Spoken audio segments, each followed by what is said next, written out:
Bueno, estamos acá en el temita de la cinemática y vamos a seguir avanzando con esa cuestión.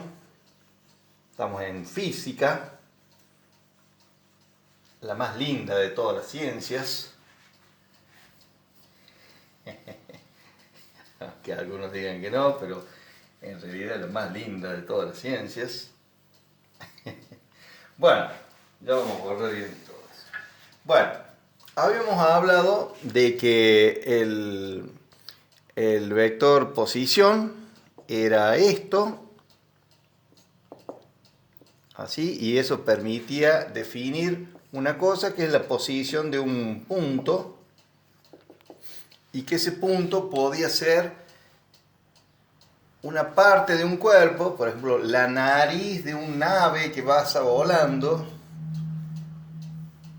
o puede ser una partícula también, un electrón que está siendo acelerado en el CERN y que choca contra una cosa, un positrón, y pum, pum. Bueno, o sea que esa posición nosotros vamos a darle distintos usos. Y habíamos hablado de trayectoria, como que era el conjunto de todos los puntos ocupados por una partícula. Se puede decir también por un cuerpo, pero medio como que si es un cuerpo con cierto volumen, se desdibuja el concepto de trayectoria. Y partícula, habíamos dicho que es más o menos por ahora, aunque hay una pequeña mentirita ahí, pero más o menos coincide con el concepto de masa puntual. O sea, una masa, un cuerpo, que tiene materia, por eso es masa, la masa es la cantidad de materia. Una masa es una cierta porción de materia que tiene un tamaño despreciable a los fines de lo que queremos explicar nosotros. O sea, que se comporta como una cosa puntual sin volumen, digamos. Eso en realidad no existe, pero es una idealización que nosotros queremos utilizar. Ya habíamos definido el concepto de delta y el concepto de diferencial. El diferencial y el delta son lo mismo, nada más que esto es finito y esto es infinitesimal. Y ambas cosas, el delta de algo es el algo final menos el algo inicial. Es el concepto de delta o variación o incremento o cambio o como se le quiera, modificación, etcétera, etcétera, como quieran llamar. Qué sé yo, la cantidad de dinero que yo tengo en el bolsillo. Tenía 20 pesos, pero vino un vecino y me devolvió 5 pesos. Entonces ahora al final tengo 25 pesos. Entonces, ¿cuánto cambio? ¿Cuánto fue el delta? 5 pesos. Eso es lo que cambió, en este caso incrementándose, por eso da positivo. Ahora, si en vez de que venga un vecino y me dé la plata, viene un vecino a cobrarme un dinero y yo le doy 5 pesos, entonces me voy a quedar con 15 y cuando haga el resto va a ser menos 5. Entonces ahí hubo un decrecimiento, un decremento de la cantidad de dinero que yo tengo en el bolsillo, que lo estoy llamando con la letra C. Bueno, y de la misma forma funciona el diferencial, pero en el diferencial estos dos números son infinitamente próximos, infinitamente cercanos. Si uno vale 20, el otro vale 20,00000, infinitos ceros y un 1 hay. Entonces cuando haga la resta va a quedar 0,0000, infinitos ceros y un 1 al final. Y eso va a ser un diferencial. Bueno. Para que existan diferenciales, la variable esta tiene que poder variar de forma continua. Si no pudiera variar de forma continua, no tiene sentido hablar de diferenciales. Bueno, y en la teoría cuántica, por ejemplo, hay cosas que no pueden variar de forma continua, entonces tienen que hacerlo a saltos y entonces esto se dibuja o tiene otro significado. Nosotros estamos en una teoría clásica donde las cosas sí pueden variar de manera continua. Bueno, entonces, yo estoy en mi sistema de referencias, X, Y, acá está el eje Z, perpendicular a los otros dos. Este es el origen. Y veo que hay un cuerpo que se mueve haciendo una cierta trayectoria, una mosca que pasa, una abeja, una hormiga que camina en la mesa, qué sé yo. Entonces yo veo de que en un instante dado, en un instante t sub 0, lo voy a llamar, tiene esta posición, r sub 0. Y en un momento dado, después, porque se ha movido para aquel lado, en un tiempo t, posterior a t sub 0, supongamos, posterior significa eso matemáticamente, el cuerpo se movió siguiendo la trayectoria hasta una nueva posición y entonces ahí tengo, como es lógico, un nuevo vector posición. Entonces yo puedo decir de que hubo un cambio en la posición. El cambio de la posición. Habíamos dicho de que ahí en el medio entre esos dos elementos no hay un producto, sino que es un operador. Este es el operador perdón, cambio. Y de acuerdo a la definición sería el R final menos el R inicial. Bueno, ¿cómo lo interpretamos esto? Bueno, nosotros sabemos que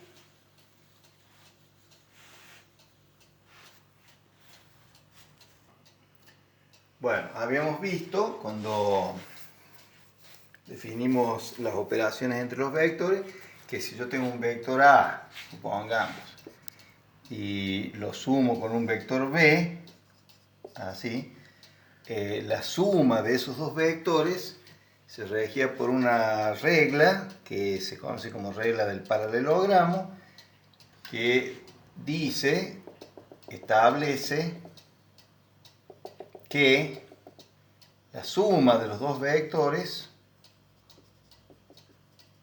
es de tal naturaleza que si yo uno el extremo de la suma con el extremo de uno de los sumandos, el segmento o la recta generada de esa forma es paralelo al otro sumando.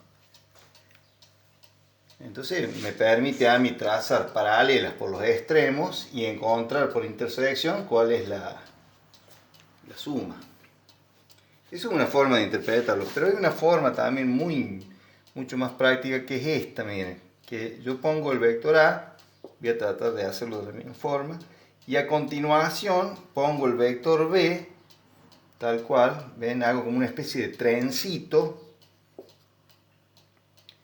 y obtengo la suma, ven, esa es otra forma de pensarlo, que la suma de vectores, esto, es la unión entre el origen del primero de los términos con el extremo del último de los términos, siempre y cuando hagamos como una especie de trencito. Que ponga el origen de un término en el extremo del término anterior. Y si tuviera varios términos, por ejemplo, A, B, C y D, si los pongo uno a continuación de otro, haciendo ese trencito que yo digo, esto sería A más B más C más D. Esto que yo le estoy diciendo se llama propiedad de la poligonal o regla de la poligonal. En cambio, este método se llama, esto ya lo habíamos visto, ese cuadrilátero, ¿sí? Regla del paralelogramo se llama esto. Son dos formas distintas de pensarlo. Entonces, si yo digo esto, en realidad también podría decir esto. Espero que lo entiendan bien. O sea, ese término que está restando, yo lo puedo pasar al otro miembro sumando, doy vuelta a la igualdad y me queda esto. Visto desde esta forma, y teniendo en cuenta esto que acabo de explicar,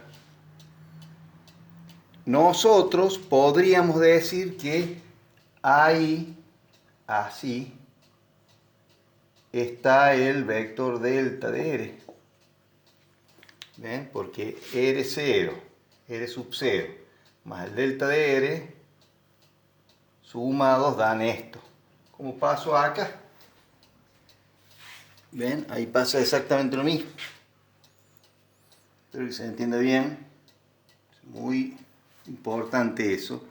Entonces, el vector delta de R, este vector, podemos decir que, permiso, voy a pasar por abajo. Podemos decir de que este vector delta de R,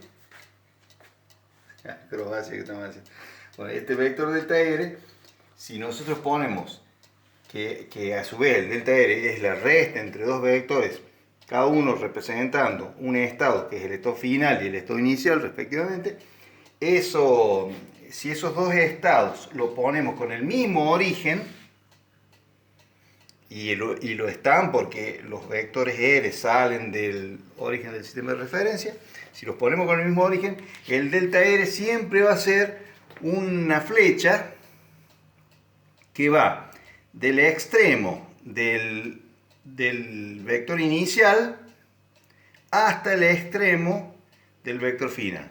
Del inicial al final. Del extremo del vector inicial al extremo del vector final. Siempre así va a ser el delta de R. Y ese vector delta R es lo que se desplazó el cuerpo, porque el cuerpo pasó desde ahí hasta ahí.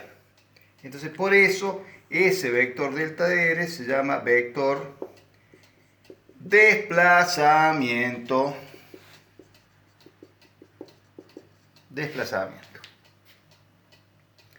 Entonces,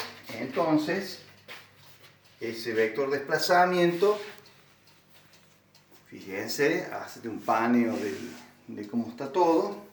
Ese vector desplazamiento, vamos a borrar esto que es de otra cosa. Ese vector desplazamiento es muy grosso, muy importante, porque fíjense lo que voy a hacer yo ahora. Retengan esto, de que el vector desplazamiento va desde el extremo del inicial hasta el extremo del final, estando el inicial y el final con el mismo origen. Entonces, ¿qué pasaría si yo, en vez de querer hacer una variación finita, como hicimos acá, quisiéramos hacer una variación infinitesimal? Y bueno, la podemos hacer, imaginariamente la podemos hacer. Pero ¿cómo quedaría registrado eso? Y bueno, miren, si la trayectoria era así, supongamos que ahí está el sistema de coordenadas. Es así la trayectoria. Y yo salgo de ese punto y llego a este punto, ahí este sería el delta de R. Esa es una variación finita. Ahora, ¿qué pasa si yo quiero hacerlo infinitesimal? Y bueno, en vez de hacer una variación grande, como dice ahí, tendría que hacer una variación que termine no ahí, sino ahí, muy próxima. Entonces, si hiciéramos ahí un zoom, veríamos que el vector quedaría así. El vector diferencial de R, porque ya sería un diferencial, no un delta, sería un vector así, completamente montado sobre la trayectoria. Lo que pasa es que si lo hacemos muy chiquitito al desplazamiento, o sea, un desplazamiento infinitesimal, la curva va a dejar de verse como curva y se va a ver como una especie de recta. Así como en la Tierra, nosotros la miramos a la Tierra, a la superficie de la Tierra, y la vemos plana. ¿Por qué? Porque estamos viendo muy de cerca la superficie. Si la vemos más de lejos, si nos subimos a 1000 kilómetros de altura, vamos a ver la curvatura de la Tierra. ¿Sí? Salvo que seamos terraplanistas, no sé, algo así. Pero mientras creamos más o menos cómo son las cosas, veremos la curvatura de la Tierra, obviamente. Bueno, entonces, no nos desviemos del tema. El diferencial de R es como si fuera también un desplazamiento, pero infinitesimal. Y ahí estaría el R final y por ahí estaría el R inicial. Lo que pasa es que están tan cerca estos dos que este segmentito está montado sobre la curva que, visto a ese nivel, es plana. Es recta, digamos.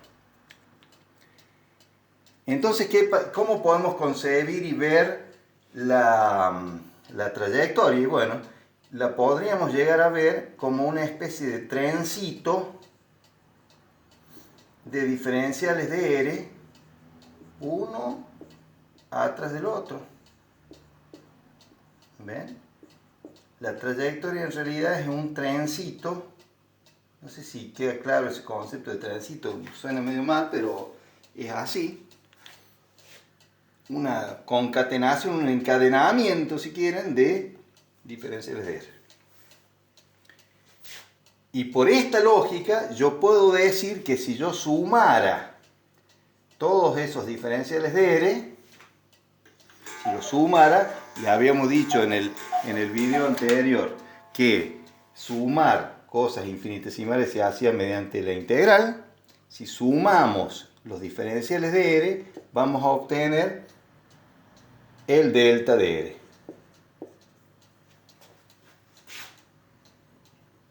Es un concepto importante. Bueno, ahora vuelvo sobre esto. Este es el desplazamiento. El vector desplazamiento. Es una recta porque es un vector. Pero el cuerpo se ha movido por este lugar, por ahí. Y el cuerpo ha recorrido este espacio. Bueno, ese arco, digamos, se llama delta de S, se lo simboliza como un delta de S, se lo llama espacio recorrido, y se lo simboliza como delta de S, ¿sí? ¿Y cómo lo puedo calcular a ese delta de S? Bueno, ese delta de S sería la suma, no de los vectores diferencial de R, sino de los módulos de cada uno de esos vectores. Sumando los módulos de esos vectores, voy a obtener el recorrido este. Sumando este módulo más este módulo. Recuerden que el módulo es el largo del vector, la longitud del vector. Si yo sumo esto, más esto, más esto, más esto, más esto, me va a dar el largo de la curva esa. ¿Y cómo se representa el módulo? Y bueno, habíamos quedado que los módulos se representaban con el mismo símbolo que el vector, pero sin ponerle la flecha.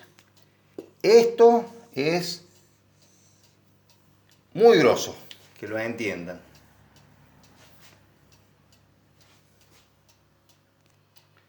Bueno, la única aclaración que tengo que hacerles es que este delta de S, el delta de R es un delta porque es una resta entre un estado final y uno inicial.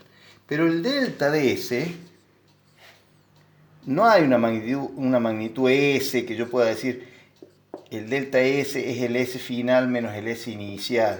¿Por qué? Porque no puedo decir eso en realidad. ¿Por qué? Porque imagínense, si el S inicial y el S final fueran una función del estado de S inicial y final, yendo por otro camino, el delta S sería diferente y acá no quedaría inscrito de esa manera. O sea, a lo que yo voy, más que todo, es que el delta de R sí es un delta, es una resta, es una variación. En cambio, el delta de S no es un verdadero delta y esto es más que todo un símbolo. El delta S no es un verdadero delta. No hay una cosa que se llame S que restados den el delta de S. Por lo que les dije recién. Bueno, y por último, lo último que quiero señalar antes de cortar este video, después vamos a hacer otros videos más para terminar este tema, es lo siguiente, que cuando definimos el diferencial de R, dijimos de que era una resta entre dos estados, uno inicial y uno final, pero infinitamente próximos, o sea, tan próximos como uno quisiera. Si uno hace eso, se da cuenta que pasa lo siguiente. Mire, cuando yo tengo una curva, una recta tiene tres relaciones posibles con esa curva. O es exterior y no la corta nunca, o es secante y la corta 2 veces, o es tangencial y la corta una vez. La toca una vez. Claro, ahí me ha salido medio mal el dibujo, pero creo que se entiende. Eso es más que verlos, imaginarlo. Entonces, recta secante, la palabra secante viene de secar, que quiere decir cortar, como si yo cortara con un cuchillo. La recta secante la corta a la curva 2 veces. La exterior no la corta nunca, y la tangente, la recta tangente, es un concepto geométrico, no tiene nada que ver con la tangente trigonométrica, ¿no? La recta tangente la toca una sola vez. Siempre hablamos de una situación local. Eso no quita que la curva después haga esto, por ejemplo. Eso sí, pero eso ya no es local. O sea, localmente, la recta secante la corta a la curva 2 veces, la recta exterior no la corta nunca, y la recta tangente la corta en un solo punto. Bueno, cuando nosotros hablamos del diferencial de R, imagínense, como este punto está tan próximo como uno quiera a este punto, entonces el diferencial de R prácticamente a la curva la está tocando en un solo punto, porque esos dos puntos donde la toca están tan próximos como uno quiera. Ese concepto es muy abstracto, pero tenemos que tomarlo de esa forma. El diferencial de R es tangencial a la curva o a la trayectoria en este caso. Es un concepto que es importante que lo captemos. Repito, no se lo puede ver a estos, hay que imaginarlo. El concepto ese que yo digo, de que dos puntos estén tan próximos como uno quiera, está intermedio entre lo distinto y lo igual, porque al estar tan próximo como yo quiera que esté, o como uno quiera, puedo decir que los dos puntos son uno solo, pero tienen que ser distintos para que haya una variación, aunque sea muy pequeña. Bueno, con esto me despido y corto, ya voy a mandar otro video más, voy a subir otro video más.